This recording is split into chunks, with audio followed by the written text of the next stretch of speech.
It all starts with a man's quest for the pinnacle of martial arts, a peak he just couldn't reach. To change that, he clung to an ancient legend about a mystical item. The legend spoke of a golden fruit, guarded by a dragon, that would grant immortality. Our hero seems to have finally found what he's been searching for. He then faces the sacred tree and realizes the myth was 100% real. Before him was the fruit of immortality, shining with an intense golden light. After a tough fight, our protagonist sits next to the defeated dragon and declares his victory. Even all banged up and in a lot of pain, he gets up and goes to claim his prize.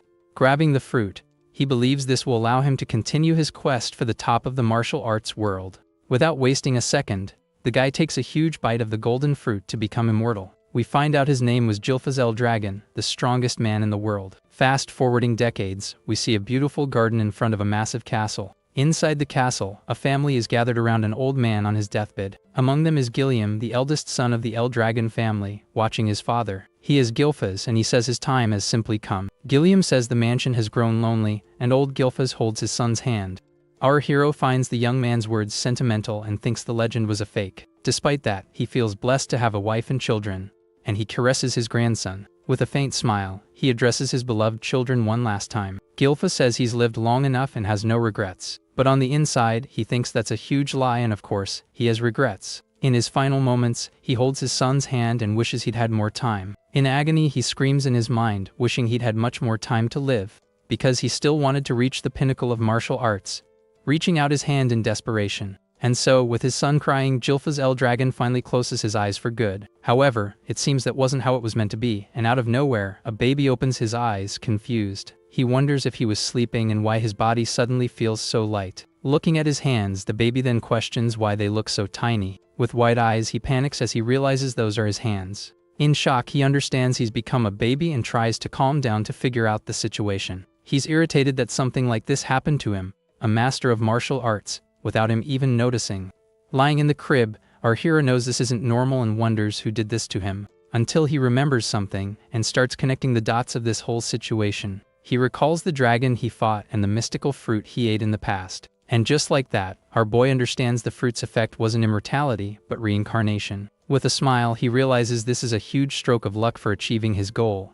Looking around the room, he notices there are many other babies there in cribs. He knows he's in the El Dragon family, but wonders why there are so many babies together. At that moment, a few maids enter the room with a cart full of baby bottles. Jilfaz understands they're from his family and figures it's feeding time for the kids. But then, out of nowhere, a goblin was brought into the room. The maids act fast and restrain the creature, but our hero doesn't understand the situation. The monster ingests a liquid from the bottle.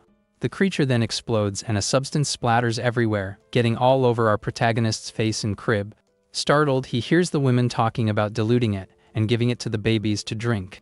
A maid picks our hero up from the crib, and he's completely clueless about what's happening. She then prepares a bottle with that red liquid, and he starts to panic. He screams in his mind because he knows that's not milk, but something very dangerous. The woman brings the bottle closer, and out of pure instinct, our boy starts to drink. In desperation, he tries to resist, but his baby body won't obey, and he swallows it all. The moment he tastes it, he's shocked, realizing it's actually dragon's blood. Then our protagonist understands that's what the women meant by diluting. He panics and thinks he needs to spit it all out as fast as possible. Looking to his side, he sees another baby spitting out the blood and knows he needs to do the same. However, an idea pops into his mind, and he looks at the bottle with a new perspective. He realizes this is a unique opportunity to absorb this power and get stronger. This way, he could surpass his former self and finally reach the pinnacle of martial arts. Without a second thought, our boy chugs the entire bottle in one go. He doesn't know why, but he decides to seize the chance, and a red energy erupts from him. Even with a baby's body, he doesn't give up and continues to absorb all the energy. Angrily, he yells in his mind not to underestimate him because he is Gilfaz El Dragon. His willpower is so immense that his eyes shine with pure power. The maid holding him is shocked by the little child's attitude. He then focuses on absorbing everything to reach the peak of martial arts. In his mind, he has a vision of an ancient and powerful white dragon flying. This creature seems to be fighting fiercely against another golden dragon. The monster's power is then absorbed by him in a surprisingly calm manner. Our hero finds this very convenient and continues the process without any issues. After it's all over, he lies in the crib, exhausted but happy to have succeeded. He notices the other babies survived, but his child's body is not doing well. Exhaustion takes over, and suddenly our protagonist feels an overwhelming sleepiness. 7 years pass, and we see our hero counting while training hard. He's doing one-handed push-ups while balancing a huge rock on his feet. With a powerful kick, our boy sends the rock flying into the sky, showing off his strength, making it land far away from him. He admires his strong body and now goes by Zeke L. Dragon, all thanks to the dragon's blood. Because all living beings possess an energy called true source power ether. And the blood of the ancient dragon that the babies drank had a massive amount of this energy. That's why all the children who drank the liquid gained bodies much stronger than normal. But Zeke was the only one who absorbed it all and underwent a transformation that surprised even him. Despite this, he's frustrated because he only managed to reach a single star of power. He finds his progress pathetic, and a star is energy compressed to its limit. The body is like a universe, and the more stars you have, the stronger you become in the end. In his past life as Gilphas, he was the only one to reach the realm of the wandering star. Lost in thought, our hero reflects that time flies, and it's already been 7 years since he reincarnated. He also remembers his mother passed away and his father, a real piece of work, never once came to see him. What shocks him the most is that he didn't reincarnate right away, but 1,000 years into the future. He understands that the world is now a place of survival, and what he lived through was proof of that. Because feeding babies dragon's blood is a ritual called the Dragon's Judgment. Only the babies who survive the judgment can become El Dragon warriors. But our hero realizes this isn't his reality, as he has no training. He then questions his maid, but she simply says she cannot answer. Zeke gets irritated because, in 7 years, no mentor has shown up, and she's his only company. He plays it off, saying that strengthening his body is more important, and he can train alone. But he still insists on getting information about the other boys and the main family. Even when he says it's just family business, her answer remains the same. Our protagonist gets furious and asks if that's all she knows how to say. The woman repeats that she cannot answer the question. He then says she's being too harsh, but she only says she takes care of his needs. Zeke knows she's a 3-star fighter and would be useful for some basic training. Tired of the conversation, he announces he's going to the forest and finds her behavior strange. The maid stands still, and our boy gets annoyed that she's ignoring him. Arriving at the forest, our hero gets ready to start his real training. He then plucks a plant and eats it. Zeke eats a poisonous herb and complains about the bad taste but says it's part of the training. He concentrates to endure the pain, but the feeling of being watched all the time bothers him. Our hero then gets frustrated and wishes he could do something about this feeling. So he challenges whoever is watching him to show themselves and speak up. Suddenly, a purple energy appears in the forest, indicating something is approaching. Hiding in the bushes, our boy senses that there's something nearby, and then a giant boar covered in a dark aura appears in front of him. Zeke finds the creature strange because it didn't exist 1,000 years ago in his past life. The animal seems furious and prepares to attack our protagonist without hesitation. The beast stares down Zeke, and the purple energy around it grows even more intense. The size of the creature is impressive, but our hero doesn't seem the least bit intimidated. On the contrary, he gives a confident smirk and prepares for the fight to come. When the boar charges, our boy dodges the attack with incredible agility. He then prepares his counter-attack, and his fist begins to glow with a golden light. And with one powerful punch, Zeke lands a direct hit on the monster, causing a massive explosion. That thing's gonna come out pre-cooked. Looking at his hand, our hero is impressed with the power of his single star. He then realizes that the quality of the star matters and decides it's time for a journey. Tired of being ignored, our boy thinks about heading to the sea and starting a new life. Hidden, a mysterious man is shocked because Zeke defeated it without even noticing his presence. The man knows Zeke had no training because his mother died and his father never cared about him. Sitting in the forest, he reflects on the boy being an illegitimate son, but still part of the family. Because of this, he thinks the whole situation is getting more and more interesting. Meanwhile, our protagonist heads back home after his training in the forest. Arriving there, he senses the presence of 3 very strong fighters and wonders what they want. He overhears their conversation and realizes they don't seem to have come for a fight. Zeke then decides to confront the men and asks what they are doing there. Upon seeing the El Dragon family crest on their uniforms, he becomes even more confused. One of the men steps forward and prepares to finally reveal the reason for their visit. The group's leader says they've come to escort young Master Zeke to an exam. Our hero is completely shocked and speechless upon hearing he has to take an exam. Our hero's jaw drops, unable to believe the news he just received, because he screams in his mind that he was never taught anything to take a test. Already in the school uniform, he comes to terms with the situation, even though he finds it unbelievable. He then arrives at the main mansion after more than 1,000 years and stares at the enormous castle. After being taken there, Zeke was informed that he could not live in the family's main house, and now he is about to enter a place known as the Dragon's Nest. For the last 1,000 years, the Dragon family created its own school to train its members. But our boy thinks with irony that no one bothered to teach him anything.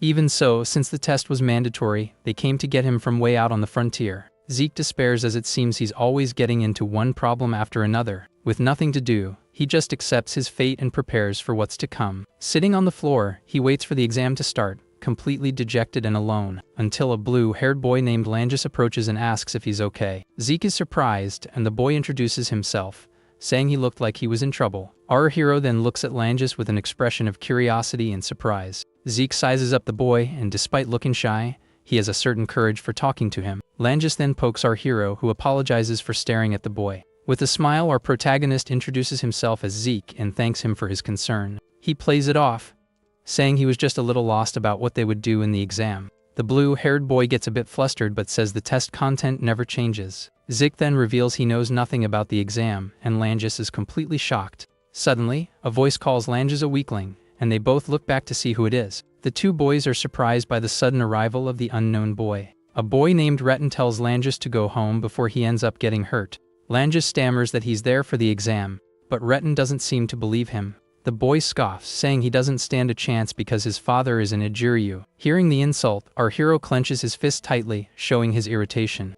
In the Dragon family, there is a very clear hierarchy established by the absolute monarch. The newcomers, who are the lowest class of all, are known as the Zatsuryu. And just above them are the common soldiers, who are called the Sharyu. Above them are the captains, a powerful class known to all as the Seiryu. And even higher up are the elders of the executive class, the feared Ruryu. But at the very bottom are the Ejiryu, those who failed to enter the Dragon's Nest. In other words, those who couldn't graduate are called kimitations by everyone. However, Langus wants to prove they aren't fakes, and Zeke asks why. Because he says the boy hasn't even tried. So how could he know he can't do it? Hearing this, Retin turns to our hero and asks who he thinks he is. Then our boy asks if he has a problem and why Langus can't pass. The bully yells that something like that has been decided from the very beginning. Langus then asks with a sad face if it's because he's too weak for it. But Zeke bets that his new friend is way stronger than all of them put together. Hearing this provocation, Retin's eyes go wide with pure rage. He yells, asking what our hero said and telling him not to get so cocky. However, before the fight could start, someone arrives to break it all up. An instructor shouts for everyone to pay attention because the exam is finally about to begin. The instructor announces the start of the exam and tells everyone to line up by their numbers. Retin glares at our hero and says he won't be forgetting his face anytime soon. Zeke finds his anger unnecessary, and Langus scolds him for talking like an old man. Our boy then gets annoyed and says if anyone should be mad, it's him. Because he questions Langus about the test being mandatory and the talk of it being impossible. The blue-haired boy explains that he can drop out if he doesn't have the skill. Zeke is shocked at the idea of quitting, and Langus is happy with the possibility. Our protagonist says with confidence that a powerful man like him would never give up. Tired of the dawdling, Zeke tells everyone to stop wasting time and get on with the exam. The instructor explains that the test is simple, just make a scratch on the stone to pass. He warns that they can't use weapons, but that their hands are fair game for the test. With a sinister smile, the man says that each of them will have a total of 3 attempts. Our hero finds the test surprisingly easy, and Langus is shocked by his calmness. Zeke was expecting an insane ritual like the Dragon's Judgment, but is disappointed. Looking at his card with the number 1, he thinks the test is a complete waste of time. The instructor yells to begin, and the first boy goes all out against the stone. He attacks with a wooden sword, but the weapon breaks, and he doesn't make a single scratch. Other students try various methods, but they all fail and become desperate. One of them even gets badly injured because the stone seems to reflect the damage back. Everyone is shocked to see the boy screaming in pain on the ground after his attack. The instructor notes that the first attempt failed and asks if he wants to try again. But the boy gives up and is taken away while the others watch everything unfold. The next one is called, and the line of failures keeps getting longer. Langus is terrified, and Zeke understands that this is the true level of the exam. Our hero then asks what kind of stone that is that no one can scratch. Langus explains that it's a regeneration stone that reflects damage and heals instantly. He says that to pass you need to use either, and the stone will recognize it as an attack. Zeke then realizes the test isn't about strength, but about energy control. Our boy becomes thoughtful, watching the others fail one after another. He sees that many won't pass and notices that Retin and his friends are also in line. The exam continues, and candidate number 51 is disqualified while crying in frustration. Soon after, number 203 also fails and screams in pain from the stone's power. The instructor notes another failure, and the number of failures just keeps growing. Next, number 315 is called, and Langus despairs as his turn comes up. But our boy steps forward and tells his friend not to worry about him right now. Langus then stays behind, looking on with a face full of concern for our hero. The instructor tells Zeke to choose a weapon so he can perform his test. The man's eyes widen slightly at our protagonist's confident presence. However, Zeke releases a golden aura and says with a smile that it won't be necessary. He then tells the instructor that his fists are more than enough for the task. The other students think he's going to fight with his bare hands, and that he'll break his knuckles. Langus panics, thinking his friend's arm might fly off from the impact. He regrets not trying harder to stop Zeke before it was too late. The instructor just stares at the boy and authorizes the start of the test without question. Zeke then touches the stone and thinks it's a mineral he's never seen before in his life. But Zeke says that doesn't matter and concentrates a large amount of golden energy into his fist. Seeing this, Langus despairs and shouts his friend's name to try to stop him. However, our hero doesn't listen and says this way he can use his full power. Langus then sees Zeke's reflection in his eye as he prepares his special technique. He then uses the dragon-slaying combat art, the World Breaker. The blow hits the stone head on and causes an explosion of energy that kicks up dust. The force of the impact is so great that it throws Langus back with the shockwave. The instructor, however, remains calm and observes the result of our boy's attack. With a satisfied smile, Zeke looks at the rock, which is now destroyed. He then feels that the technique was still a bit too much for his current body. His hand is badly injured, but he smiles and says he needs to train even more. All the other students are left with their jaws on the floor, unable to believe what they witnessed. Retin, the bully, is shocked and says our protagonist actually broke it. A girl in the crowd watches everything with a smile and finds the scene interesting. And finally, Langus is paralyzed and speechless at the strength of his new friend. With a smile, our hero faces the crowd, which is screaming in shock at his power. The instructor finds it impossible, as only someone with 4 stars or more could break the stone. He then wonders what that technique was, and if Zeke is from the main family. Our boy approaches the man and calmly asks for the result of his test. The examiner announces that candidate 315 has passed. Another official then hands a potion to our hero, who doesn't understand what it is. The man just smiles and asks Zeke to get out of there in a very hurried manner. Our protagonist gets annoyed, complaining that everyone in this era is way too high-strung. Langus runs up to him and congratulates him on breaking the rock so incredibly. Zeke asks about the vial, and his friend says he wants a recovery potion. The blue-haired boy explains that it's just a common type and starts to open it. But our hero analyzes the liquid and suspects it might be a rare elixir. An elixir is a medicine made with extremely hard-to-find materials, because its ingredients heal wounds and instantly increase the power of whoever drinks it. Being so difficult to make, it rarely appears, and Zeke is about to drink one. Upon drinking the potion, our hero's hand is instantly healed by a strong green energy. He is then shocked to confirm that it was indeed a super rare elixir. Zeke asks if it's that surprising, but Langus says yes because he healed instantly. His friend finds it ridiculous that he didn't notice the potion's power, even without his energy increasing. Our protagonist then reflects that this is the wisdom of 1,000 years of evolution. Meanwhile, Retin watches Zeke, who says his goal is to be the strongest of all. The exam continues, and several other candidates manage to pass, albeit with difficulty. The test goes on, and Langus gets more and more nervous as his turn approaches. When his number is called, the boy goes to the arena, and Zeke teases him a little. Our hero says he'll be fine, but Langus asks him not to get his hopes up. Zeke is then confused, not understanding what his new friend is doing in the arena. Langus then picks up a sword and prepares for his attempt to pass the exam. With a shout, he attacks the stone with all his strength and channels his energy into the blade. However, his attempt fails, and he is thrown back, but he prepares to try again. Without giving up, the boy charges forward once more with the sword to attack the rock. But the stone's force is too much, and Langus is thrown to the ground, completely exhausted. Lying on the ground, he complains about the situation while his hand trembles in pain from the impact of the blow. Retin's friends then make fun of him, saying he's a failure just like his father. Retin turns to our hero and asks with a smile what he said.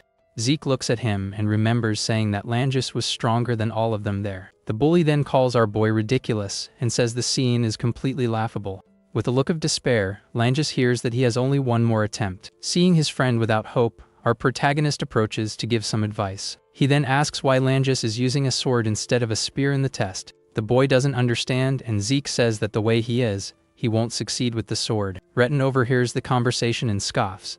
saying that Langis's father doesn't even use a spear to fight. The other boys laugh, thinking he taught his son to fight with swords for that reason. They then conclude that it doesn't matter what weapon he uses, as the result will always be the same. Zik ignores the bullies and asks the instructor if he can switch weapons mid-test. He turns to Langis and says it's okay for him to try. Our hero asks Langis if he's going to give up that easily. The boy then remembers his past and how he was always considered a failure. For a moment, he hesitates and almost gives up, but his determination returns with full force. So he stands up and says he'll try one last time, but now using a spear. Langis recalls that his father also failed to get in and was called a pseudo-dragon. Despite all the mockery, his father never gave up and raised him with much love and care.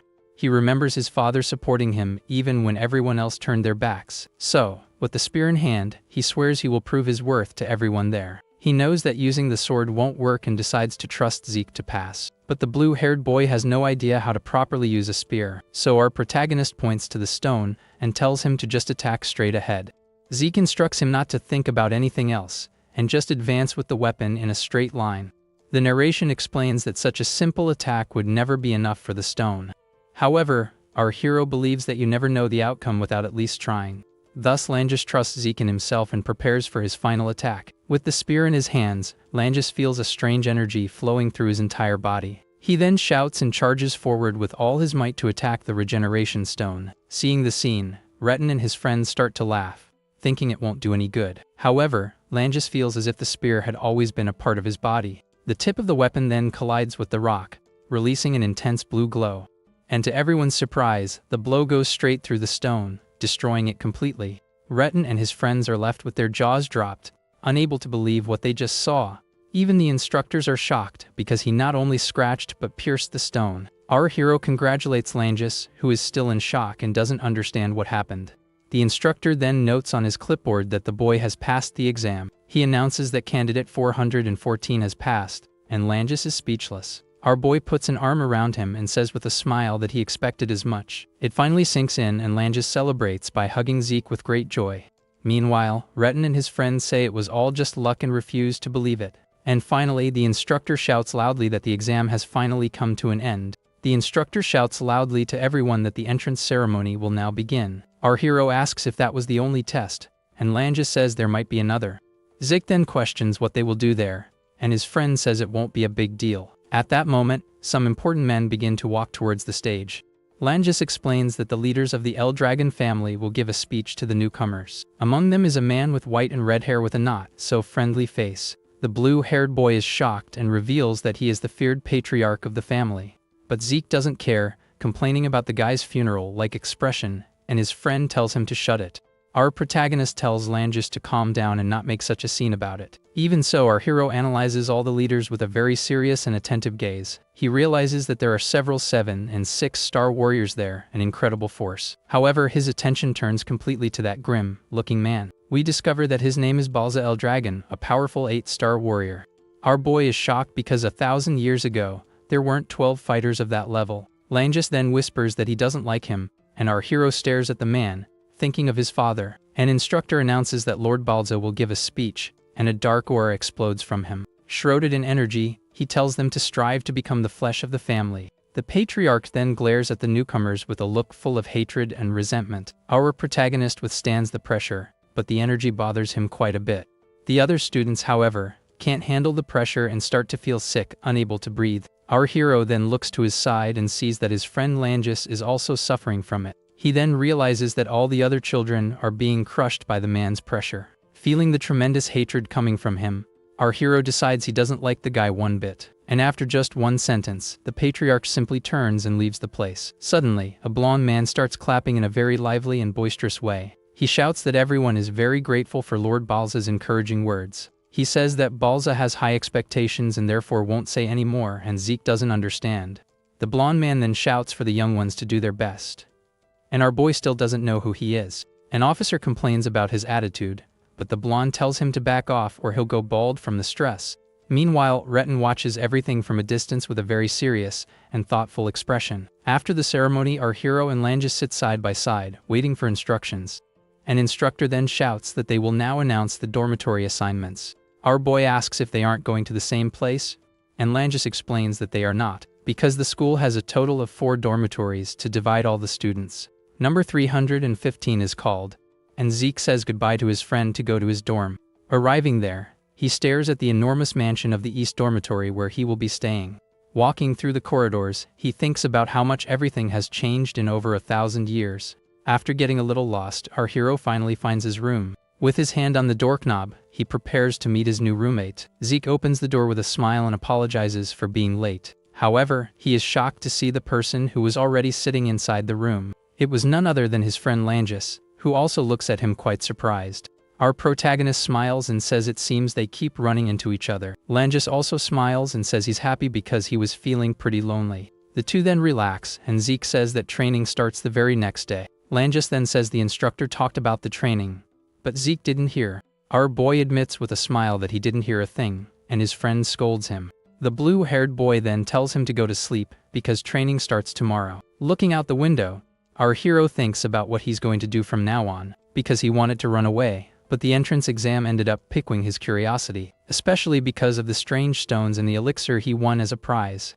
That's why our boy decides that maybe staying here isn't such a bad idea after all. Fast forwarding 1 month, we see the large castle where the training takes place. An instructor yells at the students about the dragon's breath technique he taught.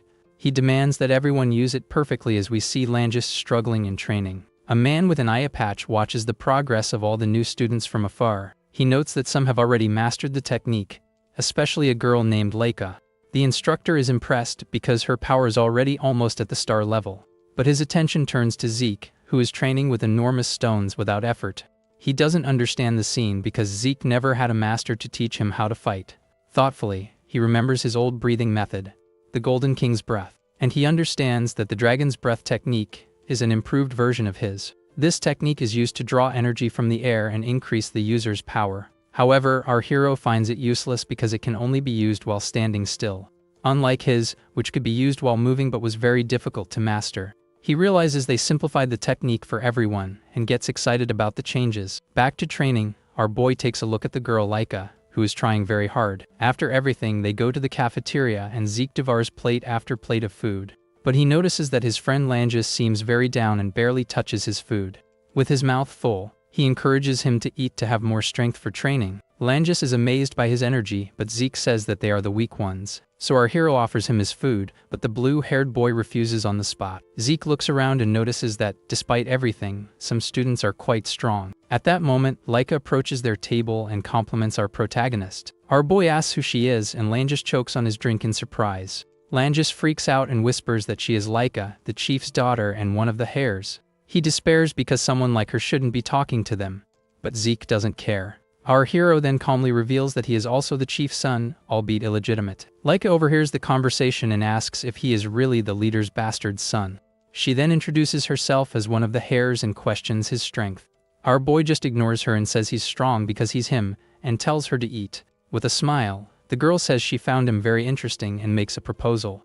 She invites him to serve her and become one of her subordinates there at the school. Leica says she will be his support and that an illegitimate son needs allies, because she wants him to help her become the next head of the El Dragon family. However, without a second thought, our hero rejects the proposal on the spot.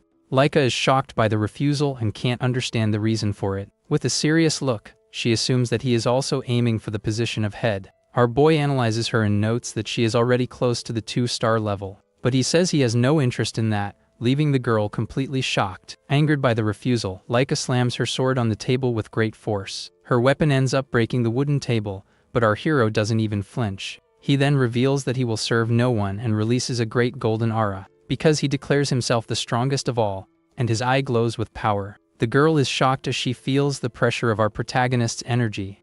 She wonders if she was really pressured by him and can't believe it. Langis tries to calm the situation, but our boy continues eating without a care. However, Leica shouts that if he won't join her, then she will have to subjugate him. She challenges him to a fight, but our hero completely ignores her. Suddenly, a student asks where everyone is going in such a hurry. The boy explains that the Harris Leica is going to duel someone, and everyone runs to watch. The two arrive at the arena, and our boy seems pretty calm about the situation. Langis despairs and asks if he'll be okay since his opponent is Leica. Our hero doesn't understand the concern, and Langis starts speaking to him formally, because he shouts that Zeke is the chief's son and he needs to reconsider the duel. Our hero says he only knew she was the chief's daughter, and Langus freaks out at his calmness.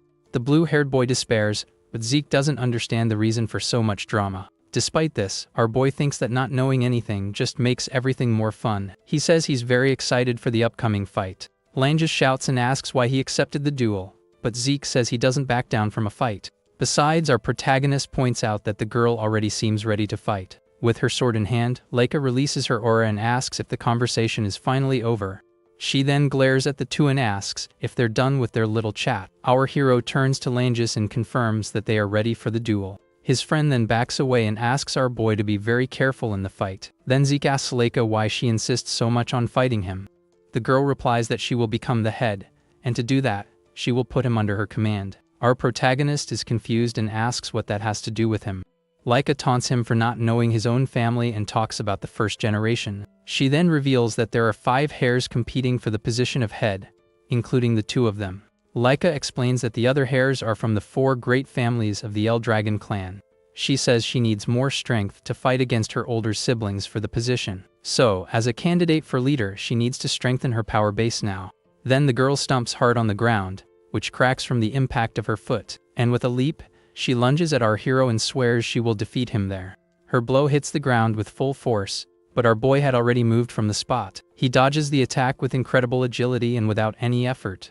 The girl attacks again and shouts loudly that he won't be able to escape her. The other students are shocked by her speed, even with such a heavy sword. But our protagonist continues to dodge all the blows with great ease. Someone comments on her power control and how her attacks only accelerate. The girl gets frustrated because it seems the outcome of the fight is already decided. He continues to dodge with a smile, and she gets irritated for not landing a single blow. Langus watches everything from afar and is completely shocked by the scene of the duel. Our hero analyzes the fight and notes her martial art and her incredible speed. Leica gets irritated and shouts at our hero to focus on the fight. However, Zeke says he is focused, and a blue aura envelopes his clenched fist, and that's why he's able to grab the girl's arm in the middle of an attack. Thus, our boy lands a powerful blow right on his opponent's back. The girl is then shocked by the force of the attack and is momentarily stunned. Leica staggers forward and uses her sword as support to keep from falling to the ground. The audience is in shock, unable to believe that the heiress was hit. She then questions why her attacks don't work,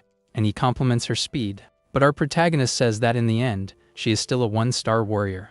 The girl gets angry because he also has 1 star and shouldn't be able to keep up with her. Zeke then explains that it all comes down to observing her breathing and muscles, because with observation and experience, he can predict all her attacks. Furious with his arrogance, Leica charges forward once more to try to hit him. Our hero simply says he already warned her as the sword passes over his head, and with an acrobatic move, he dodges and counter-attacks with a precise kick to the girl. Our hero says he can see an opening in her guard, and with a powerful punch, he sends her flying, causing a cloud of dust. Zeke then braces himself, knowing that the fight isn't really over yet. The audience is in shock and wonders if the Harris Leica lost the duel. Langus praises our hero, but he says the fight isn't over yet. Leica then rises from the rubble with surprising agility. Our boy explains that she concentrated energy in her abdomen and withstood the blow. Even injured, the girl gets up and finds it all very interesting. Langus tries to help, but our boy tells him to stay away and back off, because he sensed a promise of power in her and wonders if she will reach 2 stars. A white energy explodes from her, and golden lightning covers her entire body. The audience is shocked because that is the sign of a 2-star warrior. The narration explains that 2 stars is power released in the form of an aura. Leica then thanks our hero for helping her reach this new level. And with her eyes glowing, she prepares to continue the fight with her full power. With her newfound power, Leica charges forward and shouts that our hero's chance of victory is over.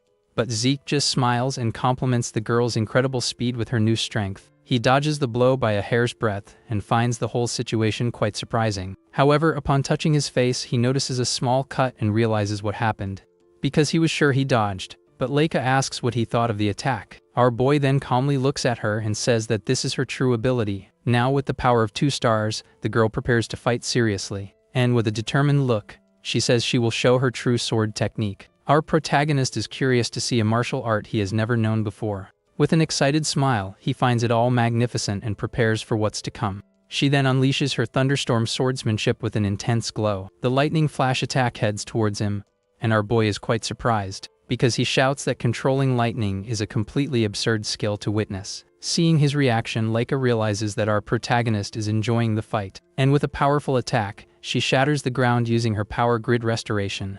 Our hero is impressed by the power and says she has changed a lot in a short time. Because even for him, it's a struggle to dodge all the lightning surrounding him. Langis and the other students are in shock and worry about our boy. The narration explains that her movements are the same, but her aura has strengthened her. Zeke finds her even faster, and the power to control lightning is quite mysterious. Because 1,000 years ago, it would be impossible for someone to cover themselves in lightning like that. He could counterattack, but her power fascinates him too much to be ignored. Leica gets irritated because he continues to smile even with her using her full power, so she swears she will wipe that smile off his face and goes on the attack. Our hero plants his feet firmly on the ground and prepares to receive the girl's blow. She then uses her special technique and hits our boy with a full-on thunderclap. The blow sends him flying back, and he says it was like real lightning. The attack causes a gigantic explosion that destroys the entire battlefield. Langis shouts his name in despair because the explosion was very hot and powerful, but from the rubble, our hero gets up with a smile and faces his opponent. She then attacks again with her powerful lightning flash without hesitation. Even injured, our hero withstands the blow and remains standing with difficulty. Seeing this, Langis runs and asks Leica to stop, but she says Zeke is still standing, because she shouts loudly that stopping the fight now would be a great insult to him. The boy then turns and asks our hero to give up and surrender at once. Leica offers him the chance to surrender and serve her, but Zeke just remains silent. She understands his pride and prepares to end the fight with everything she has. With her sword in hand, the girl decides to use all her strength in one final blow. She then uses her first secret technique, the powerful Heavenly Thunder. A beam of golden energy rushes towards our protagonist. The blow hits him head-on, and our hero is engulfed by the explosion of lightning. Seeing the scene, Langis shouts his friend's name in pure despair and fear. After everything, our boy falls to the ground, looking completely defeated. The girl's sword is stuck in the ground as she observes the result. Finally, Leica turns and calmly declares that the fight is finally over. In the midst of the lightning explosion, Leica stares at what happened, completely shocked. She then turns back and asks why that happened, because our hero gets up covered in lightning and asks if this is lightning energy. He then looks at her calmly and says she asked why this situation happened. With a shout, our boy says that he himself has no idea what happened. He says he took the hit to study it, and suddenly he was able to use her power. While being attacked, our hero used his Dragon King's Breath technique. Then her lightning energy reacted with the Dragon King's Breath technique. Thus, the lightning began to gather in him, and suddenly he could control it. He doesn't understand the principle, but Leica says he has a peculiar constitution. The girl even speculates that it might be because of his unique lineage. Our boy just says he learned a good lesson about the power of ether, but the most important thing is that now he holds the lightning energy in his hand, and thanks to her he also managed to reach the 2-star level. With his eyes glowing, he says their fight isn't really over yet. With a determined look, our hero faces his opponent and prepares to fight.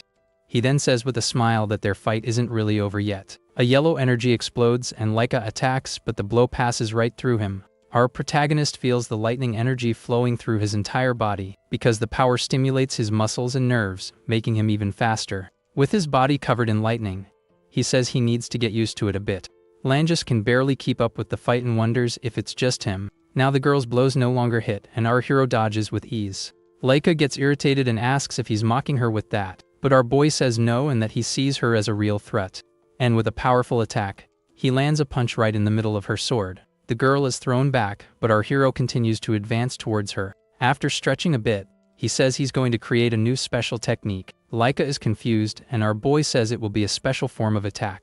A student in the audience is shocked, because he didn't know you could invent techniques. Our hero faces Leica and prepares for his new special attack. He then uses the special form of his dragon-slaying combat art. And with his thunder roar, he hits the girl with an explosion of lightning. The blow brings her to her knees, and the fight seems to have come to an end. From the stands, Langis watches the scene and says the match has been decided. Our hero then approaches and says the battle was very fun. Fallen on the ground, Leica can't believe she was defeated by him in the duel. With a determined look, the girl slowly begins to get up, because she thinks she needs to become the next heir of the family. And for that, she can't lose, because she has to defeat her siblings. But Zeke praises her and says she is very strong and that he learned a lot. Our boy says that it was a very significant moment for him. With a smile, he says it would be very boring to end it all there. He then invites her to fight again, and Leica looks at him, blushing. Our hero extends his hand and asks Laika to fight him again. With a smile, our hero says he's already looking forward to the next chance. Laika then accepts his hand and admits she was completely defeated. A few hours later, we see a dark place full of strange creatures. Suddenly, a man appears and faces the army of monsters before him. The creatures scream and charge at the mysterious man with all their might. And then we find out that it was Balza, the powerful leader of the family. With an intimidating gaze, the image of a dragon appears behind his back. He unsheathes his sword and prepares for battle against the monsters. With a single blow of his Genesis technique, he destroys all the creatures. Soon after, he leads an army of soldiers into that place. And with just one more attack, Balza destroys everything in his path. A soldier then approaches and says he has a report for Lord Balza. The young man informs him that Lady Laika has reached the 2-star level.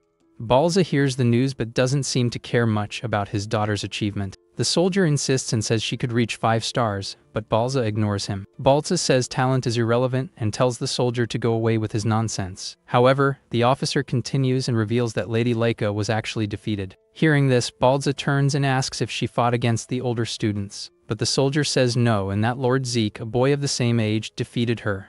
The Patriarch then repeats Zeke's name, thoughtful about the news he received. He then remembers the boy's mother and that she had a certain knack for battle. However, he finds it strange because she was already gone when Zeke was born, so who taught him? The officer explains that the boy was not taught and defeated Laika on his own. The man then asks Balza if it isn't too early for something like this to happen, because it's only been a month since they started training, and most don't even have 1 star yet.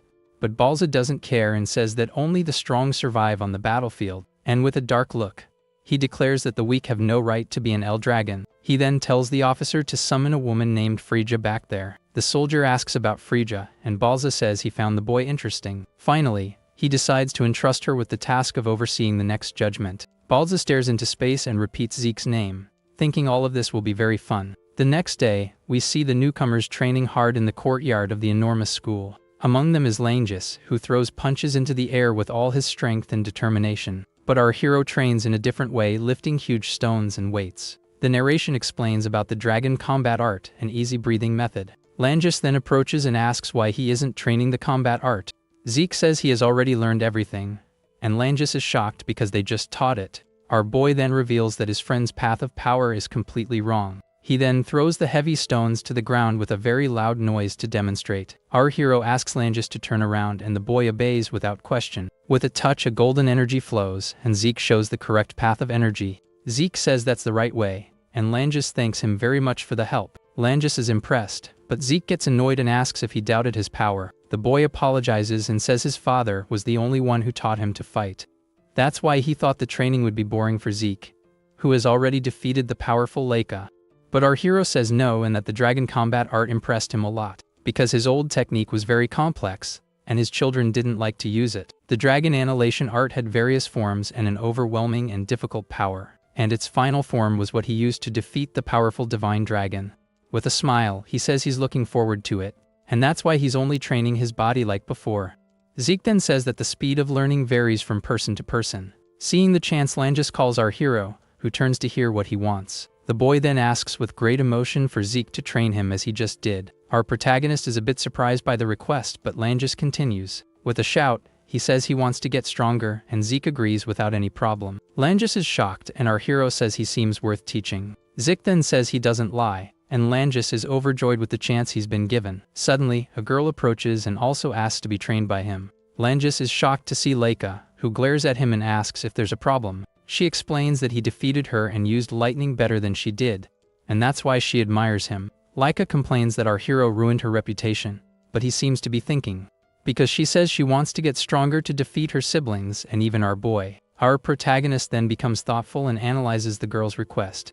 She thinks he won't accept because it would be strange to train an enemy. Langis also thinks that because he is a successor it would be very complicated, but our hero doesn't care and worries if her body is okay after the fight. Laika then reveals that she used a recovery potion, and that there's no problem. He thinks the potion is a miracle, and Langis whispers that it wasn't a common potion, because his friend says the girl must have used a much more powerful potion.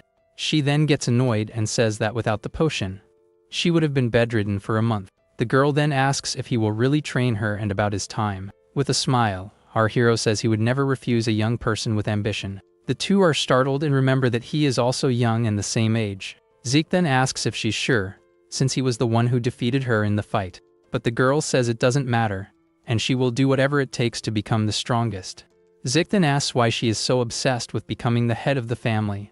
She reveals that if she doesn't become the head, she will have to have an arranged political marriage. Our hero is completely shocked and can't believe those words. Laika then explains that the El Dragon lineage is very important to everyone.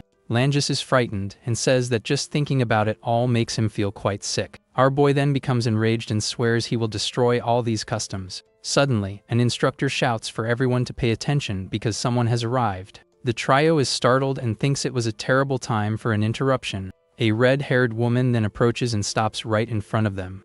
The instructor shouts that a new instructor will be joining them from today. The woman then gets close to Laika and says she seems to be Lady Laika. The girl is shocked by the woman's presence and wonders who she is. Laika then bows in respect, and the woman compliments the girl's reflexes. She also says that the quality of her aura is not bad at all for her age. Our hero is shocked because he didn't feel her presence and wonders who she is. The instructors praise the woman's speed and are impressed with her. We find out her name is Freja, a member of the Black Dragon Troop. She then turns to our hero and asks if he is young Master Zeke. Freja questions if he isn't surprised, and our boy says he's not. However, he looks at her with a smile and says she has an intriguing technique. Our hero then praises the technique, and she understands why the chief is interested. He realizes that her martial art is even more interesting than her stealth, because the flow of her energy is all concentrated in her lower body. That's why she can walk without making a sound even while wearing high heels. Our boy then gets excited because he has never seen a martial art like that before. Freja prepares herself and says she will be their instructor from now on. The students are shocked because Freja of the Wind is right in front of them. The instructor shouts that she is a 6-star powerhouse and for everyone to learn from her. Everyone wonders why she is there and if she will really teach them. With a smile, she confirms that she will, leaving everyone even more excited. The other students are very excited about the news of having a new instructor. However, Freja says she will only teach them if they can pass her test.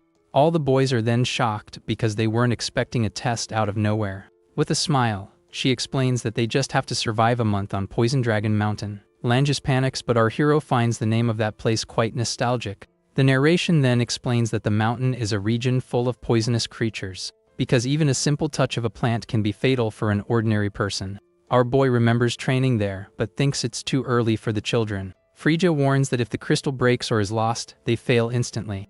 A student asks what happens if they fail, and she says they will be expelled if they survive. She then explains that the poison can be controlled with the dragon's breath. Laika then interrupts her and says that there are many dangerous monsters there. With a cold look, Freja just tells them to defeat the monsters or they will starve. The students despair because they don't know if their combat art can handle the creatures.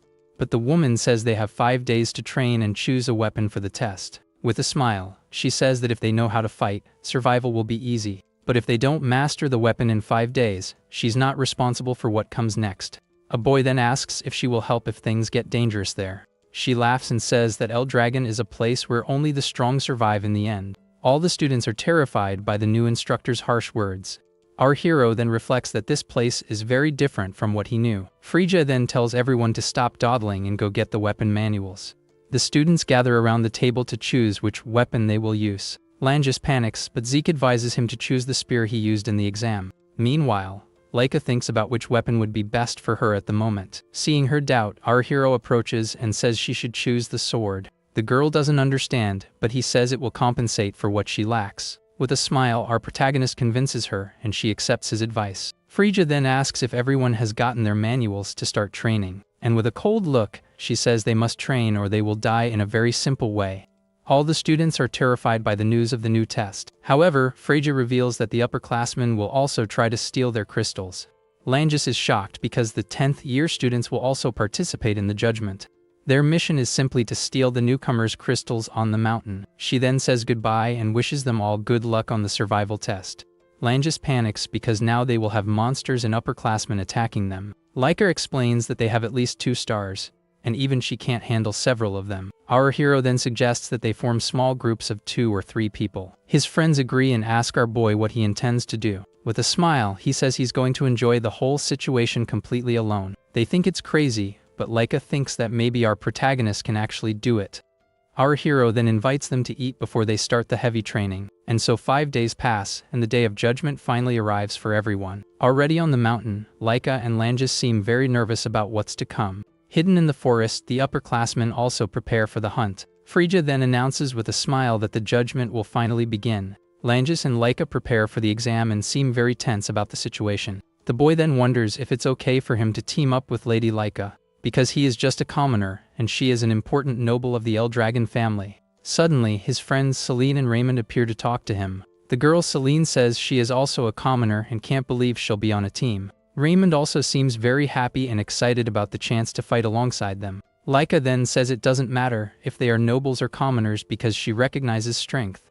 Langes understands and clenches his fist with determination not to let his friends down. With a shout, he swears he will do his best not to slow anyone in the group down. The two then smile and are happy with their new companion's determination. Laika then asks if our hero is really going alone, and he confirms it excitedly. The girl is shocked by his excitement and thinks that's how a master acts. Our protagonist then asks why she is nervous with such a strong group. Langes then thinks that, with the exception of our hero, everyone there is very promising. Laika asks if our hero finds the others promising, and he confirms it on the spot, because he thinks she chose the best talents to assemble a very strong group. Our boy says that with offense and defense, their team will easily pass the exam. Frigga then gets everyone's attention and thinks it's a good idea for them to form a group. Seeing everyone gathered, she then decides to start the judgment once and for all. She reminds them that the test is to survive a month on the mountain without leaving, and as long as they still have the crystal at the end of it all, they will be approved. Frigga then reveals that all the crystals are identical and have no markings. In other words, if they lose a crystal, they just have to steal one from another student to pass.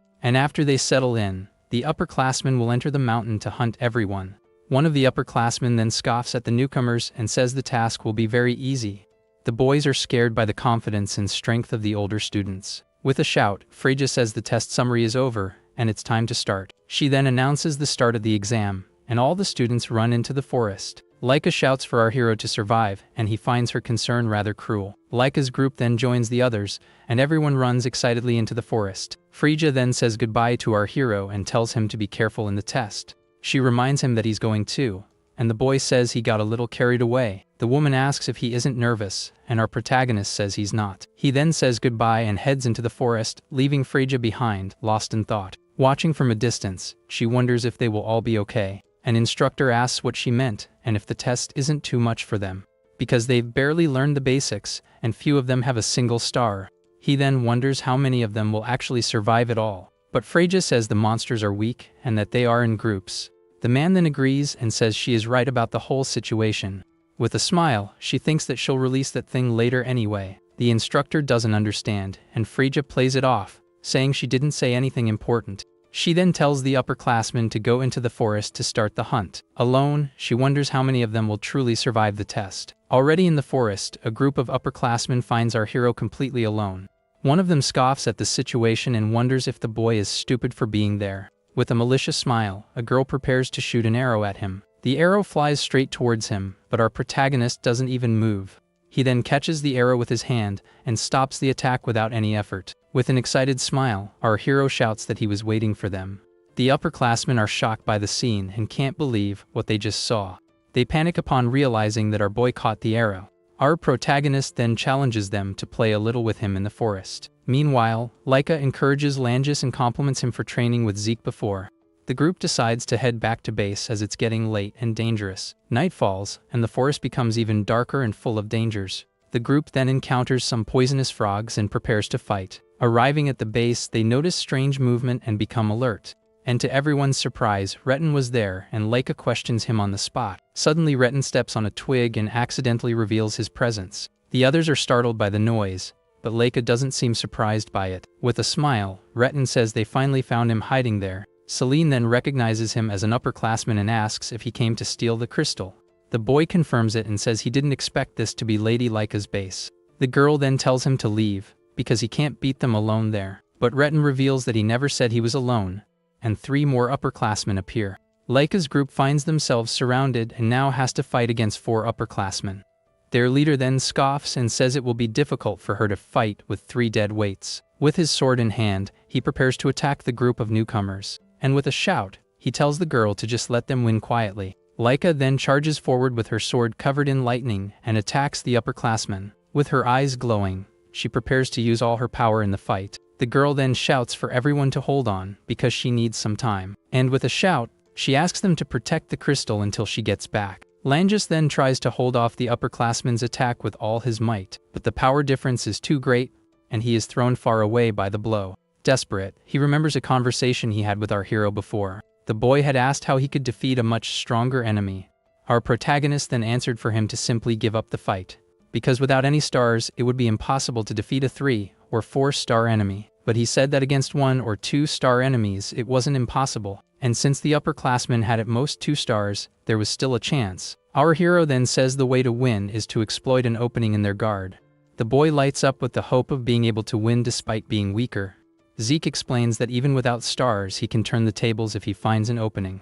Langus then asks how he could find this opening in the enemy, and with a smile, our hero says he needs to endure and endure, because he has to keep enduring until the opponent shows a weakness. Langus despairs, but our protagonist says he can't create openings. Zeke then says he needs to endure because if he doesn't, he will never beat someone stronger. Langus then seems to understand what he needs to do to win. Unless it's a special case like Laika, he can withstand a 2-star opponent. Even so, our hero thinks his friend is still very insecure as always, because he says that believing in oneself is crucial to getting stronger. Our protagonist then decides to give one last piece of advice to his friend, and with a smile, he tells Langus not to think about things that are too complicated, because he just needs to wait patiently for an opening in the enemy's defense.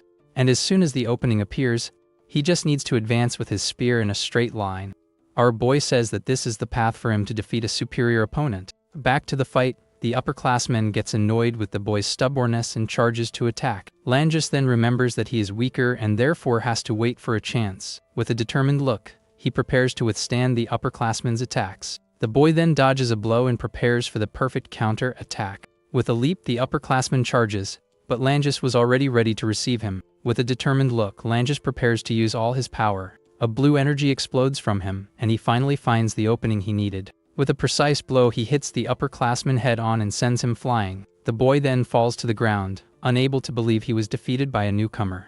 Langus is out of breath but happy to have won the fight on his own. On the other side of the battle, a blue energy shines on the chest of one of the upperclassmen. Laika then realizes the fight is already over and her friends have won too. The upperclassman can't believe it, as he also has 2 stars and doesn't understand the difference. With a powerful blow, the girl defeats him and shows her superior strength. She then realizes that learning to fight with the axe made her stronger. With a cold look, Laika says they were unlucky to cross her path. The upperclassman is startled by the pressure of the girl's aura and is left speechless. With a final blow, she defeats him and ends the fight once and for all. The girl then gets rid of the upperclassman and runs to see how her friends are doing. She then asks if everyone is okay, and the scene shows all the upperclassmen down. Langus is all flushed and happy with the praise from his leader, Laika. With a shout, he celebrates the victory, and his friends are happy for him. They congratulate him, and the boy thanks them, overjoyed with the group's victory. Laika then says that with this, they have all earned their first stars. She then wonders how our hero is doing all alone in the forest. Elsewhere, some upperclassmen run in desperation and great fear. One of them shouts to stay away and not to get close under any circumstances. He then wonders what kind of monster is hunting them. The scene then reveals it was our hero who defeated them all by himself. The upperclassmen scream for help and try to flee from our protagonist. They panic and wonder what's wrong with that boy. Our hero taunts them and asks if there's anyone else. He then lets out a loud laugh and seems to be having a lot of fun. The upperclassmen scream that he's insane and don't understand why they are being hunted. One of them wonders why the newcomers are hunting the upperclassmen in the test. One of the upperclassmen ends up falling, and our hero says he's tired of playing. With a malicious smile, he extends his hand and invites him to a real fight. The boy then panics at our protagonist's terrifying gaze. With tears in his eyes, he screams in fear and tries to run away as fast as he can. Our hero then complains because everyone was so excited to fight at the beginning. He then realizes he is being watched and prepares for whatever comes next. With a smile, he says that if that's the case, he will continue playing. Hidden in the bushes, one of the instructors watches the scene, quite shocked. He doesn't understand what is happening and how a newcomer can do this. The man is impressed because our hero sensed his presence in the forest. He then decides he needs to report what he just witnessed. Back at the camp, he presents himself to Frigga and begins his report. The instructor says that 30% of the newcomers have already been eliminated from the test. Frigga then asks about the performance of the upperclassmen in the hunt for the newcomers. The man gets flustered and doesn't know how to explain the situation to the instructor. With a shout, he reveals that, to put it simply, the upperclassmen are running away. Frigga is shocked because there shouldn't be such strong monsters on the mountain. The instructor then says that our hero is hunting all the older students, and that even though they tried to fight at the beginning, they are all running from him now. The man gets worked up and says it's unprecedented for a newcomer to hunt the upperclassmen in the test. One of the instructors agrees and says our hero is a complete anomaly, because he has surpassed the realm of a genius and is now practically a monster.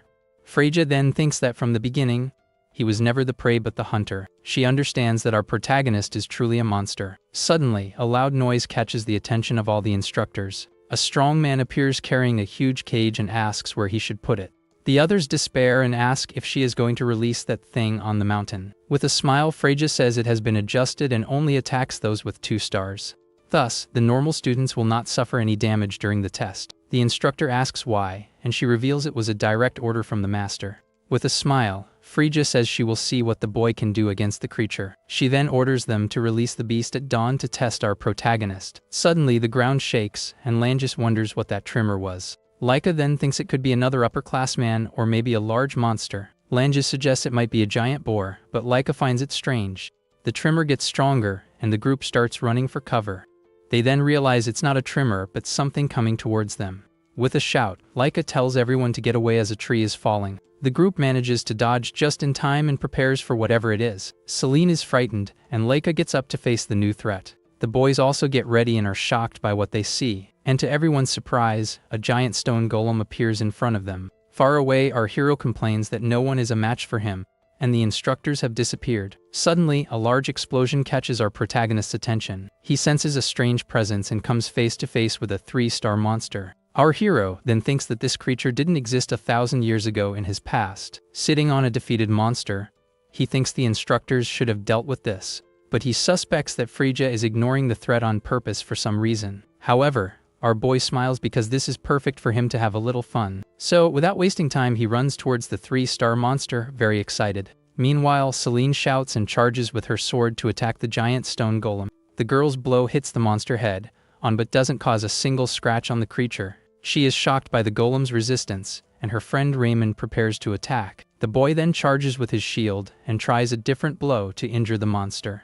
But his attack also fails, and he gets frustrated with his lack of power. Seeing the scene, Laika uses her lightning flash and attacks the golem with her lightning. The blow finally damages the monster's shell, and she understands how to fight against it. The girl then realizes that this is an enemy for a 2-star warrior. Langis asks what they should do, and Laika prepares to take the lead. And with courage, she tells everyone to run while she distracts the monster alone.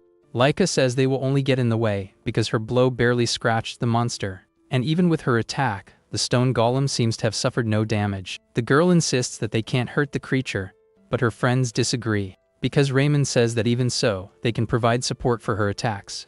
Laika is then shocked by the courage of her friends who don't want to run away. Langis and Celine say that if they fight together with her as the anchor, they can win. Seeing everyone's determination, Laika is moved by the group's loyalty. With a smile, she accepts the plan and tells everyone to provide cover for her. Raymond then shouts that he understands and prepares to protect his leader in the fight. With a war cry, Laika charges with all her might to attack the stone monster. She then unleashes all her power in a lightning attack with her sword. However, the golem prepares to retaliate and doesn't seem intimidated at all. The creature attacks, and Raymond jumps in front to protect Laika with his shield. He withstands the blow with difficulty, but manages to block the monster's attack. Seeing the chance, Langis and Celine charge forward to attack the golem's legs. Seeing the opening, Laika jumps over the golem to prepare her special attack. With a shout, she unleashes her powerful Great Thunder Sword technique. And with her Heavenly Thunder, she hits the monster with an explosion of lightning. After the blow, Langis runs to her and asks if the girl is okay. Laika says that somehow she is, but she used all her energy in that attack. She then asks if Raymond is okay and is relieved to hear that he is. The girl suggests they return to the base, but the golem gets up again. The monster then charges forward, and Langis is shocked by the creature's resilience. With no energy to fight, Laika is captured, and Langis shouts his leader's name. Trapped, the girl gets angry because she let her guard down, and the monster is still moving. Her friends are in shock, unable to believe it survived the blow. Langus then shouts for the golem to release Laika and charges with his spear. However, the monster throws him away with a single blow, effortlessly. Langus shouts Laika's name in despair as he witnesses the terrible scene. Suddenly, a giant tree hits the golem head on and sends it flying far away. Laika gets up confused and her friends run to see if she is okay. With a smile, our hero appears and asks what the situation is. Langus and Laika recognize the voice and are shocked to see our boy. Zik then lands and curiously asks what that giant clay doll is. A little earlier, our hero felt the lightning energy and knew something was not right. He then ran to help but complained that his current body was too pathetic and slow. Our boy knew that Laika's group was strong, but not against a 3-star monster. So he had the idea to try a technique he recently learned. Our hero then prepares to put his new plan into practice in the forest. With all his strength, he grabs a giant tree to use as a weapon. And with a shout, our boy rips the entire tree from the ground without effort. Our protagonist then spins and throws the tree with all his might towards the monster. He then feels good and thinks he did the right thing by learning the new technique for his body. The art of throwing was basic, but with him, it became a weapon of mass destruction. Our hero then thinks that the technique was perfect for him in his current life, because 1,000 years ago as Gilfas, he never needed long-range attacks. After remembering the past, he goes back to running to help his friends. Langus and Laika then look up and shout Zeke's name, very surprised. With a smile, our hero waves and asks if they were doing well. Langus tries to warn him about the golem, but our boy is just curious about the creature. The monster then recovers and charges straight towards our protagonist. Seeing the scene, the group shouts for Zeke to be careful of the golem's attack. But our hero stops the monster's punch with one hand and finds it quite hard. He then says it would be boring to win in a normal way and charges into the fight. Langus and Laika are astonished that he finds the whole situation quite boring. The golem then raises its arms and prepares to smash our hero into the ground. Our boy faces the attack and is impressed by the monster's speed. With his eyes glowing, he prepares to stop the blow with his own hands. The creature then comes down with full force, and our hero withstands the impact without any problems. With a smile, he says the situation is dangerous and tells everyone to stay back. The group then obeys and runs away while our hero prepares for the fight. Now, our boy lifts the golem's arm and breaks it with his strength. With a spin, he throws the arm far away and is impressed by the enemy's resilience. However, he wonders if the monster is as tough on the inside as it is on the outside. To test this, our hero charges forward with his fist glowing with golden energy. He then uses the first form of his dragon destruction combat art. With the world detonation, he destroys the monster from the inside out with his power. With a satisfied smile, our protagonist celebrates because his technique worked. After that, our hero finds the whole situation very amusing, and time passes. A month later, at the main residence of the Dragon family, something happens. Our boy then appears with a not-so-good look on his face and wonders why he was summoned. The 1-month exam ended without any problems after the attack of the 3-star golem. His class was reduced by 70%, but those who remained became stronger. And right after the end of the exam, Zeke was summoned by the head of the Dragon family. Walking through the castle, Zeke asks what the head of the family wants with him. Freyja scolds him and says it's all his fault because of his actions in the exam. Because she shouts that he turned the tables and hunted the upperclassmen in an unprecedented way. And because of him, all the upperclassmen failed and will have to retake the test. She sighs at his attitude and warns him to behave with the master. Arriving at the door, she tells Zeke to fix his attitude before entering. Our boy then asks why, and she says the chief will act foolishly, because Balza could finish him off even if our hero is just a child. But Freyja assures him she won't let that happen, and Zeke finds her very serious. She then knocks on the huge wooden door to announce their arrival. The woman introduces herself and says she came as Lord Balza had ordered. A dark voice from inside the room then just tells the two to enter. Excuse me. She enters the room and our boy follows her in silence. With a serious look, our hero prepares to face the head of the family. And inside, Freyja announces that she has brought Zeke to see the feared Lord Balza. With a cold look, Balza asks why our hero attacked the upperclassmen in the exam. Our boy then gets annoyed and asks why he shouldn't have attacked. Balza is speechless at the boy's audacity, who continues to explain himself. Because he says the only condition was to survive a month with the crystal. Freyja despairs at his attitude and doesn't know what to do anymore. The instructor shouts his name in despair over the whole situation. Suddenly, a dark aura and a red dragon appear behind Balza. The pressure is so strong that Freyja can barely stand and kneels. She wonders what that pressure is and if Lord Balza is going to finish her off. But our hero gets annoyed and shouts at him to stop the intimidation. Balza is shocked by the boy's courage and stops releasing his aura. He then asks how Zeke managed to do that, and our boy doesn't understand. Because according to the report, Zeke defeated a golem that the upperclassmen couldn't handle. Besides, he is right in front of him, completely calm and without fear. Angrily, he questions how a bastard son managed to gain so much power. With a smile, our hero says the answer to Balza's question is quite simple. Because there is no other reason than the fact that he is himself. And that's why he is strong. The two then face each other in a stare down full of tension and power. Balza then says his attitude is just like in the report and will give him a reward. He offers an item from the treasury or the right to enter the second floor of the hall. Frigga is shocked by the reward and the narration explains about the locations. The Dragon's Hall has forbidden books and the treasury has relics and legendary weapons. Only a select few with incredible results can enter these places. Frigga then thinks that even though he was disrespectful, he was still judged as excellent. But our hero says the reward could be better and Balza ends the conversation. Zeke gets annoyed because he has a lot to say, but Frigga holds him back to avoid trouble. The woman then accepts the reward and thanks Lord Balza for the honor. However, our boy turns and asks to say just one last thing to the chief. And with a smile he says that as long as Balza continues to kill his emotions, he will not get stronger. Hearing this, the head of the El Dragon family glares at him with a look full of hatred. Our hero then feels a strange presence and wonders what that was. Frigga tells him to be quiet and says goodbye to Balza to leave. Once outside, she yells at our hero about his attitude with the Lord, and asks if he didn't hear anything she said about behaving. But Zeke gets annoyed and says he won't put up with the whole situation anymore, because he reveals that Balza is his father, and Frigga is completely shocked. With his strength and behavior, she can't believe he is a normal child. With a smile, our hero says he has already answered, and that he is just himself. Frigga becomes thoughtful and silent at the boy's confident response. The woman then remembers that they drink dragon's blood and cannot challenge the king, but she wonders how that child remains so calm in front of Lord Balza. Our boy asks if something is wrong, but she plays it off and changes the subject. She then asks which reward he will choose between the two options. Our hero tries to take both, but Frigga says he can't do that. With a smile, he says that in that case, he chooses the knowledge of the Dragon's Hall. Our hero thinks he knows little about the current era and needs to learn more. Langis then celebrates that he's going into the Dragon's Hall, and our boy asks. The blue-haired boy says yes, because it's a chance to learn martial arts. He then gets excited because he will absorb as much knowledge as he can. Laika explains that there is a time limit and they can only take one book. The girl then asks if it's true that Zeke chose the hall instead of the treasury. Our boy says he considered it, but knowledge is more important right now. Laika is surprised and says the second floor has martial arts books. But the girl boasts that there is nothing better than her thunder technique. Suddenly, an instructor says their time in the hall is 5 hours. The students think it's a lot of time, and Laika suggests a plan to make the most of it.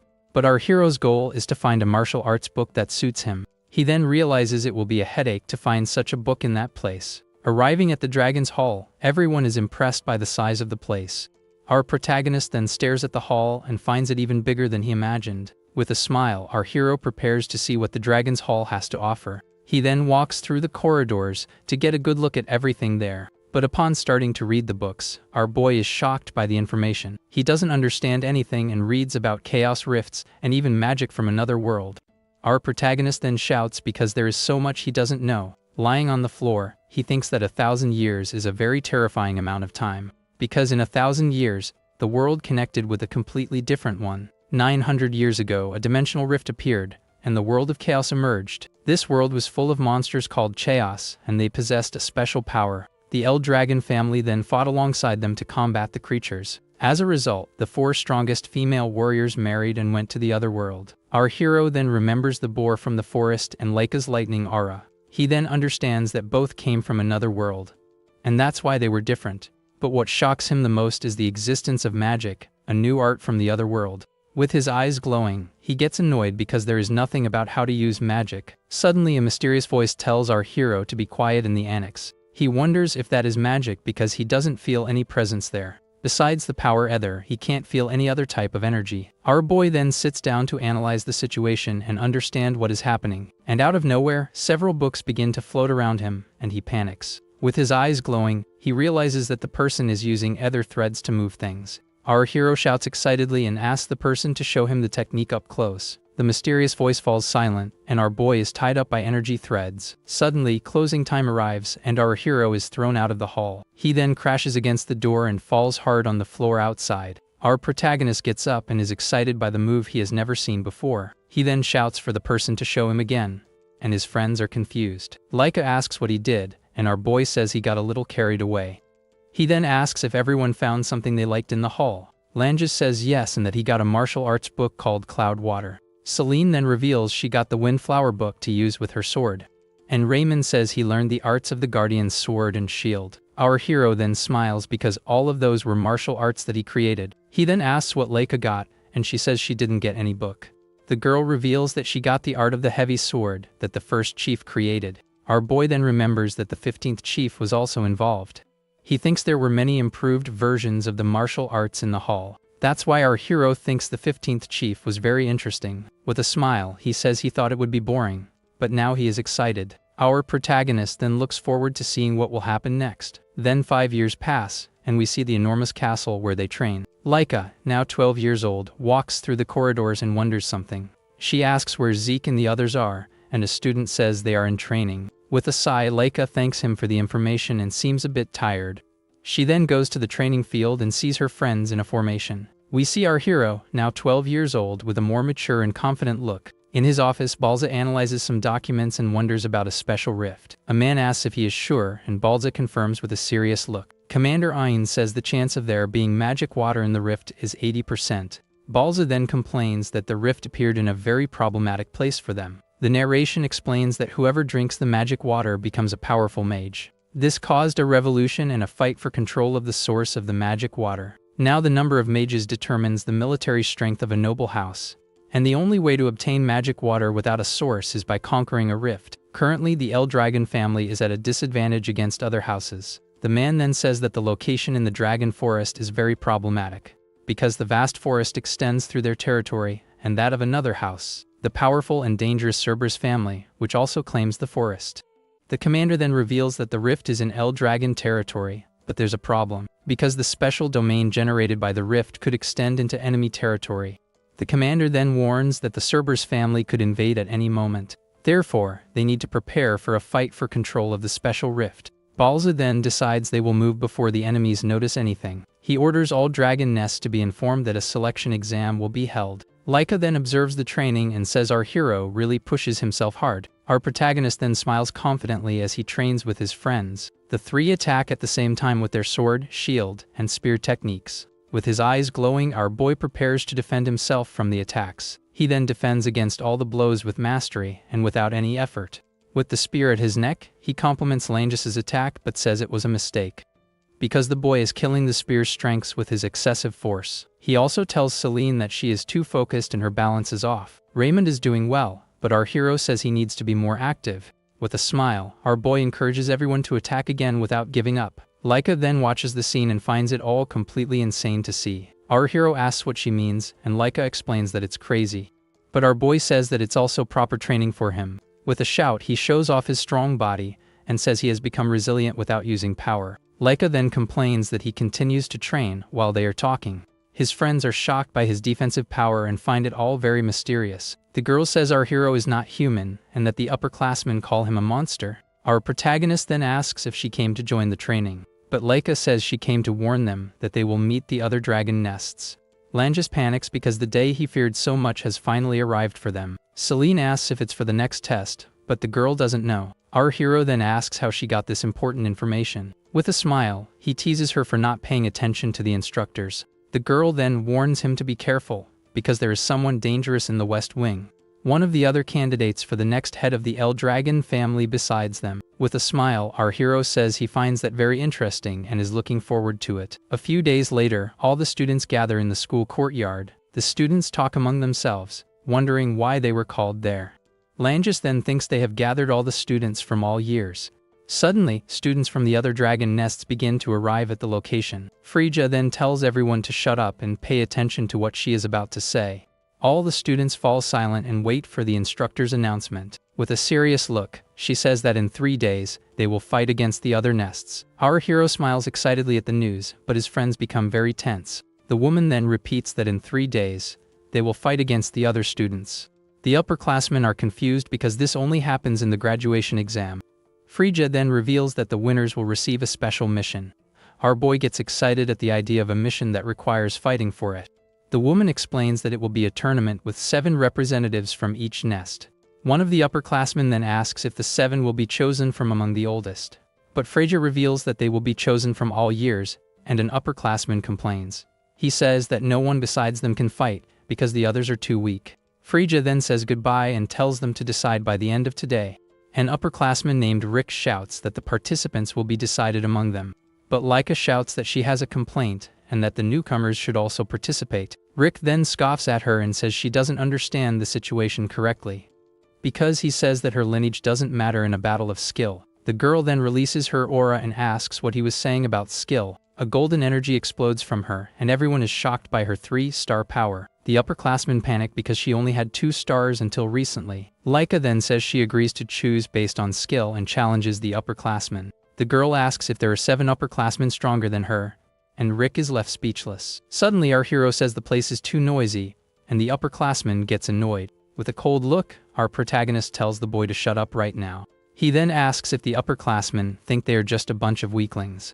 And with a malicious smile, our hero suggests a fight until only 7 are left standing. Laika then says his idea is too dangerous but suggests a solution. She proposes a preliminary match for everyone who wants to participate in the tournament. With a smile, the girl asks if the upperclassmen have any problem with that. Rick then agrees with the idea, even though he thinks it's a waste of time. Our hero then confirms that he will participate and calls his friends to fight. Langis, Celine, and Raymond are shocked at the idea of participating in the tournament. The blue-haired boy then asks if they really have to fight against the upperclassmen. Under pressure from our hero, the 3 have no choice but to accept. Laika then asks if anyone else wants to join, but everyone seems scared. Our protagonist then complains about the lack of motivation from the other students. He then joins his friends and prepares to see the upperclassmen's skill. Rick and the other upperclassmen also prepare for the fight with a look of disdain. One of them complains about the newcomers but thinks they don't stand a chance of winning. The other upperclassmen ask them to take it easy since they are just 2-star newcomers. Langis then gets worried, and our boy asks what's wrong with his friend. Our hero then remembers that his friends trained hard with him for the last 5 years. And that's why he says they need to believe in themselves more for the fight. His friends then nod in agreement and seem very determined for the battle. One of the upperclassmen gets annoyed and shouts for them to stop dawdling and just fight. From a distance, other students watch the scene and wonder what is happening. Langis then defeats an upperclassman and wonders if the older students are weak. With a smile, our hero says they did very well in the battle, because Langis's technique and his vision for finding openings have improved a lot. Celine has also mastered the windflower sword style with mastery, and Raymond has gotten much better at tactics, switching between his shield and his sword. Our boy then observes the fruits of their training and hopes they gain confidence. Meanwhile, Laika also shows that she has become much stronger with her power.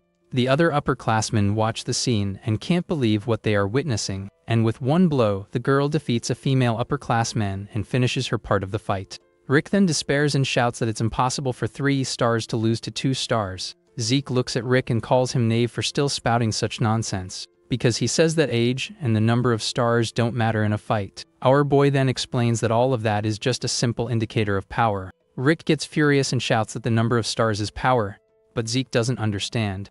With his eyes glowing, our hero asks if he wouldn't kick the bucket if his heart were crushed. He then tells the upperclassmen not to look away from the true nature of strength.